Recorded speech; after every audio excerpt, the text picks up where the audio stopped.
On the campaign trail, Democrats running for president are talking to voters in Iowa, what Joe Biden said about abortion. Worldwide abuse scandal.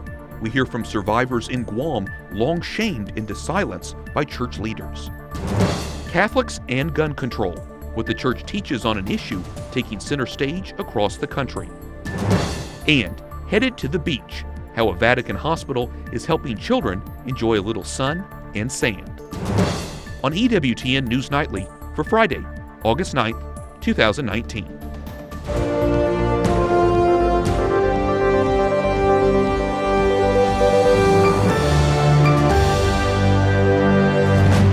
Good evening from Washington, D.C., and thank you for joining us for news from a Catholic perspective.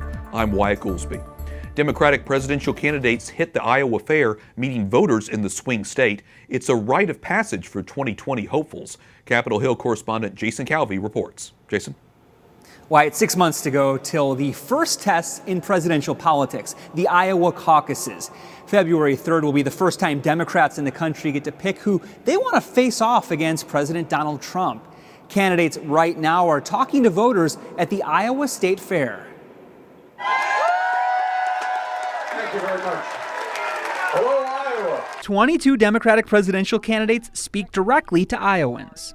It is great to be with y'all in Des Moines at the Iowa State Fair. It's an opportunity for them to get on their soapbox. I love you, Iowa. The country's first 2020 primary contest is the state's caucuses, the official start of an election year. Bo Bonner hosts a Catholic radio show on the EWTN affiliate in Des Moines. Iowa has an interesting mix of what you would consider agricultural conservatives, business conservatives in places like Des Moines. We have a lot of insurance companies in Des Moines, but also a lot of youth and what people would consider more the Democratic vote, at least stereotypically.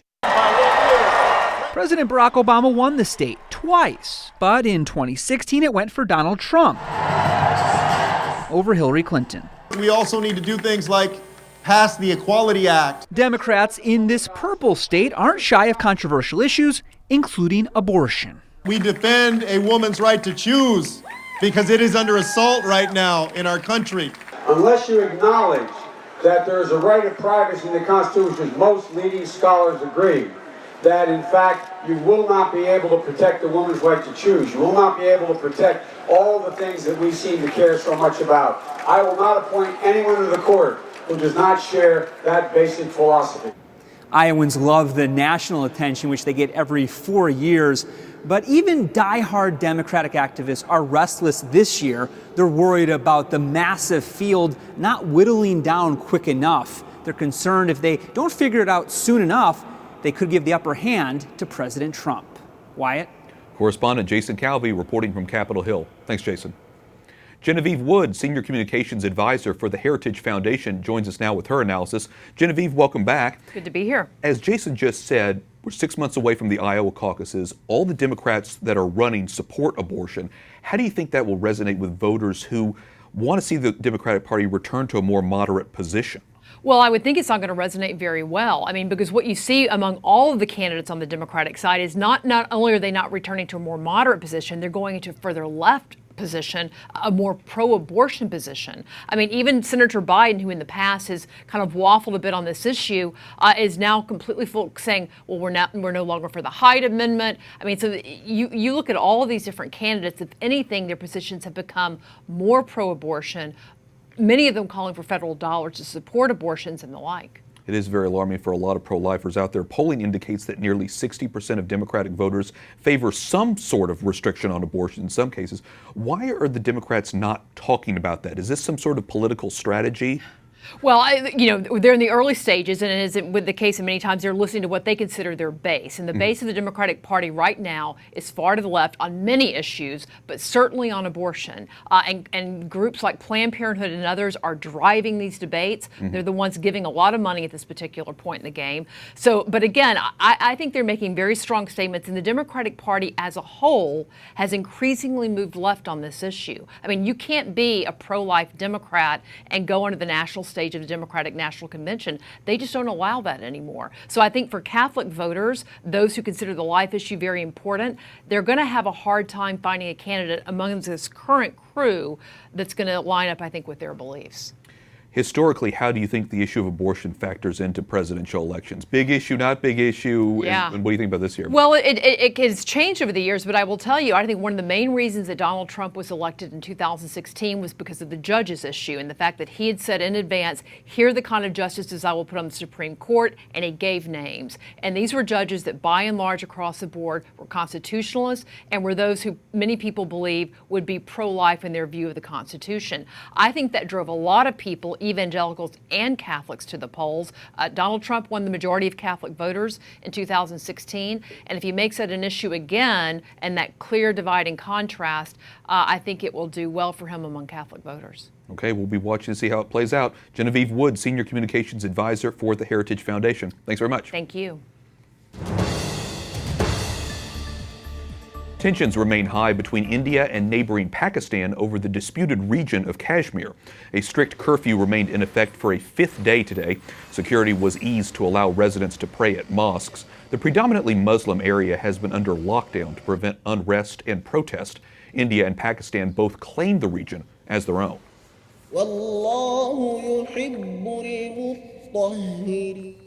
More than 2 million Muslim faithful gathered in the holy city of Mecca in Saudi Arabia. They performed the initial rites of the Hajj, a pilgrimage along a route traveled by Islam's founder, Muhammad, 1,400 years ago. Muslims are required to make the pilgrimage once in their lifetime. In a new interview, Pope Francis says the goal of the upcoming Synod on the Amazon is to evangelize the region. The Holy Father says the meeting of bishops this October is an urgent one since it involves 9 countries and the Amazon is key to survival of the entire planet. He also addressed an issue that's making headlines ahead of the Synod, the possible ordination of married men as priests to serve the area. Pope Francis says that will not be a main topic of discussion. Meantime, Cardinal George Pell says he is disturbed by the preparations for the upcoming Synod. Pell, who was in prison after being convicted on child sexual abuse charges in Australia, writes, quote, "Amazon or no Amazon, in every land the Church cannot allow any confusion." To read more of his letter, including a message to his supporters while he awaits the decision of his appeal, go to CatholicNewsAgency.com. Coming up, human rights violations in China and North Korea. Plus, abuse survivors on the island of Guam speak out.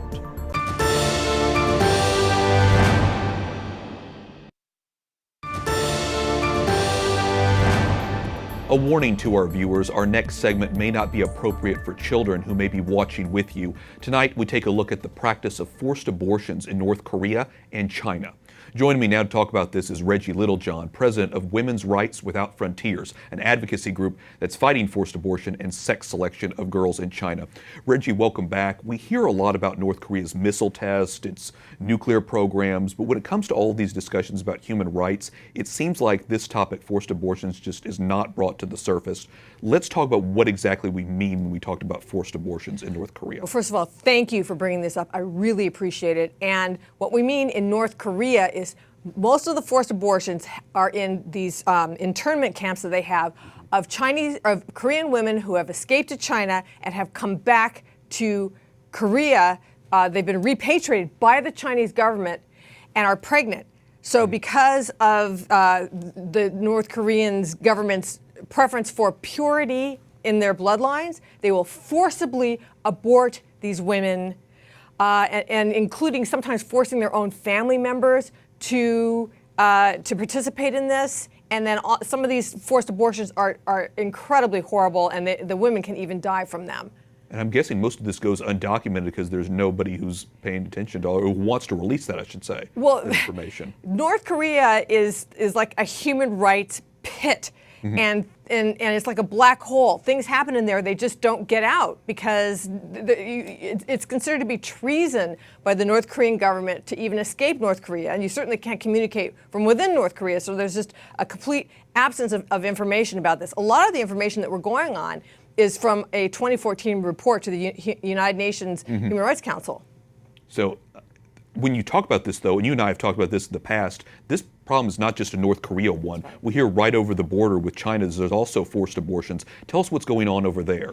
Okay, so China has switched from a one-child policy to a two-child policy, but they are still forcibly aborting unmarried women and third children. For example, just in December of 2018, it was reported that a woman from Kazakhstan who already had 2 children was pregnant with her third. It's legal in Kazakhstan to have 3 children, but she crossed the border into China to give up her Chinese citizenship. They discovered she was pregnant with her third child, and they forcibly aborted her because she was on Chinese soil, pregnant with a third child. I can only imagine how scary it is for the women that you talk to just try to cross over, get the border, and fear for their life and their child's life.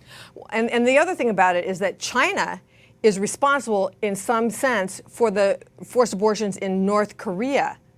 Because what happens is that these North Korean women and girls, they escape the border thinking that they're going to be getting some kind of freedom or some kind of a better life in China. They get snapped up in the human trafficking trade, they get pregnant in China, and they can't go to the authorities saying, help me, I'm being trafficked, I'm being raped, I'm being tortured, because they will be repatriated to North Korea, where they'll go into one of these camps and they will be forcibly aborted. And so China bears responsibility for a lot of the forced abortions of North Korean women. You made reference to a UN human rights report from 2014. I want to read a quote from that because it was important to note this. They say a level of intentional and severe mental and physical suffering that satisfies the threshold of torture. So it's important to note they say torture. That was 5 years ago. What do you think the international community can do to help, if anything, right now? Well, first of all, the international community, the only thing that really can get into North Korea is prayer. That's it. And I don't mean, okay, that means there's nothing you can do. I mean, really pray. Will you commit to saying a rosary, a chaplet of divine mercy for North Korean women who are subject to forced abortion? But then the other thing that people can do on a practical level is urge the United States government and the governments of other nations to put pressure on the Chinese government to stop repatriating Chinese women who've been trafficked into China, because the Chinese government knows very well exactly what's going to happen to them in North Korea. Such a scary subject, but one that we continue to shed light on. Reggie Littlejohn, president of Women's Rights Without Frontiers, thanks very much. Thank you for having me. The church in the U.S. has been embroiled in the clergy sex abuse scandal for nearly 2 decades, but Catholics on the Pacific island of Guam are dealing with new revelations from victims. Tonight we hear from them. Another reminder to our viewers, some of the details in this story may be graphic and disturbing. With its tropical beaches, the U.S. territory of Guam is a popular destination for tourists. But these shores have seen a darker history. Another evil place. On this beach, it's alleged that dozens of children were sexually assaulted during trips with Boy Scout troops run by the Catholic Church, including Leo Tudela. A lot of bad history here. A review of court papers and extensive interviews by the Associated Press show systemic sexual abuse on the island going back to the 1950s. Tudela, Walter Denton, and Robbie Perez are 3 of the more than 200 victims who have accused Catholic clergy, teachers, and scoutmasters. Tudela says the abuse began when he was 13 and that he was abused by multiple church leaders. He says he was assaulted at the beach, a swimming hole, and a friary. That place is God's place, but some devil living in there.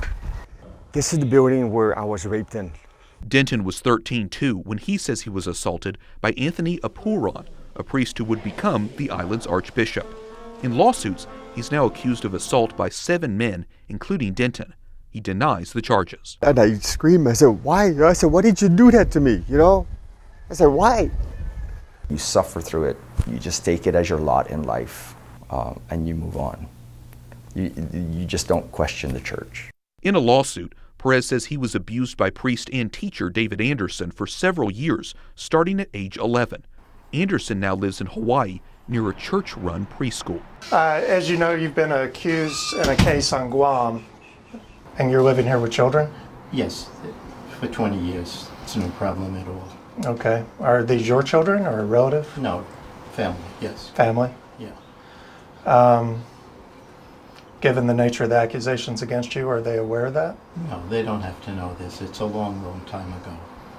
Okay. I was young, person was young. I was very close to the family. 80% of Guam is Catholic, with which gave priests the power to protect each other when accusers came forward. The day Denton says he was raped by a Puron, he was given a stark warning. If you say anything to anybody, no one will believe you. Though a secret Vatican trial found a Puron guilty of abuse, no priest has faced criminal charges. The Vatican has appointed Detroit native Michael Burns as the island's new archbishop.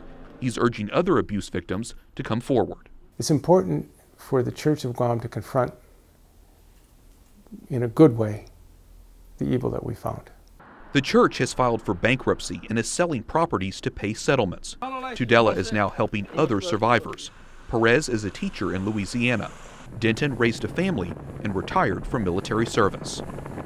We're isolated, and that was the problem, that we were isolated from the world, and no one saw that. Not even the people of Guam knew that. But now that Guam knows about the abuse, each man hopes to see healing on their island and a reckoning for its church. While the Vatican has removed a Puron from public ministry, he remains a bishop and receives a monthly $1,500 stipend from the church. Up next, what the church does and does not teach about gun control, and a medal for Pope Francis.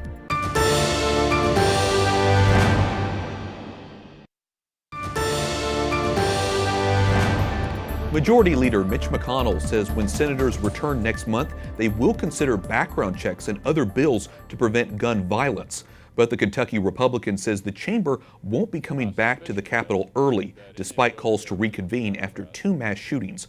Around 200 American mayors asked the lawmakers to end their August break to consider the issue. Father Thomas Petri is a moral theologian and professor at the Dominican House of Studies in Washington, D.C. He's also co-host of The Church Alive, Saturday mornings on EWTN Radio. Father, welcome back. What does the church teach in general when it comes to guns, in general, how to treat guns, that kind of thing? It's a good question. Remember, the church thinks in terms of centuries, not decades. And in the church's perspective, firearms and private ownership of private arms are relatively new. It's only a few hundred years old. So the church has no settled teaching on firearm ownership or even its use, other than to say it can be moral to use them in hunting or in times of war or even in self-defense. And then how do they approach the issue of gun violence? Because this is really when humans turn on each other. Exactly. It's an effect of original sin. It's an effect of the sin in our culture and the anger that is in our culture. But this is a prudential issue. I think we all would agree, and the church would certainly want to say prudentially, the principle at work here is what sort of tools or weaponry or firearms should a private citizen have? I think we all would agree we don't want private citizens to have nuclear bombs in their homes. So there's a line here, and where that line is something I think our representatives, our legislators will have to discern. The bishops have also talked about background checks, but I think they leave that open to people's interpretation. So I'm guessing that goes back to your point about prudential judgment. I think that's right. This is a prudential judgment. The church understands that the government and all governments, all states have an authority and a responsibility to protect and to serve the common good. And so it's really up to those who are in those positions to determine what is the common good that they're trying to protect and how best to do that. I would think for some Catholics this may be a difficult thing to approach from a moral perspective because we're taught in the 10 Commandments, thou shalt not kill. How do we approach that, just morally being able just to own a gun? I think that's right. And yes, we should not kill. And even the church's settled position, its tradition on self-defense, says that you cannot intend to kill your assailant. However, if you are trying to defend yourself and your assailant dies because of something you need to do to stop the assailant, that is not murder, it's not killing. It's a right moral choice. In fact, it's a moral duty to defend yourself in your life and those who are under your roof, who you have care for, like your children or your family. Well, when it comes to the gun control debate, looks like it's going to be a big part of the 2020 election. What advice in general would you have for Catholic voters as sort of we evaluate the candidates, think about some of the big issues in the year ahead? Well, since this is a prudential matter, I think on this issue and on all issues, we want candidates, we want a president who's reasonable, who is able to see all sides and is able to make prudential decisions. And I think, personally, that's what I look for when I watch the debates and I watch campaigns. What candidates are prudential, which ones have prudence and which ones will protect and serve the common good and protect life in all of its phases. Okay, such an important topic, and so important that we address this from a Catholic perspective. Father Thomas Petri, professor at the Dominican House of Studies in Washington, D.C., and you could hear more of Father Petri on this topic this weekend on EWTN Radio's The Church Alive. Thanks, Father. Thank you, Wyatt. The Vatican is releasing a medal in honor of the Holy Father's pontificate. You can see the Pope's coat of arms in the first image it will bring up. It also features indigenous people on a river, a reference to the theme of the upcoming Synod. The medal is available in silver, bronze, and gold and is on sale at the Vatican. March 13th will mark the 7th anniversary of the Pope's election. The Vatican's Children's Hospital has teamed up with the Ronald McDonald House Charities of Italy to help sick children. The project is called Free Beach for All. It was recently kicked off near Rome. It allows patients at Bambino Gesù Hospital and their families to enjoy some sun and sand. Guests can spend a day at the beach away from the hospital, free of charge. Joining us now is Flaviano Pina. He's the manager of the Ronald McDonald House located outside of Rome. It provides housing to families with children being treated at the hospital.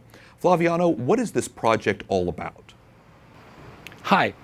The project is about making the beach accessible for everybody, for the kids that are hosted in the Ronald McDonald House and also for the kids that are hospitalized in the Hospital Bambino Gesù.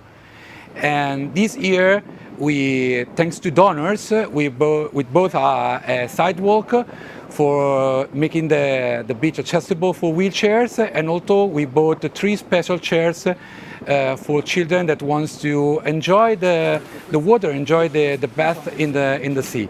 And it was incredible to see how happy they were the first day that we had this inauguration.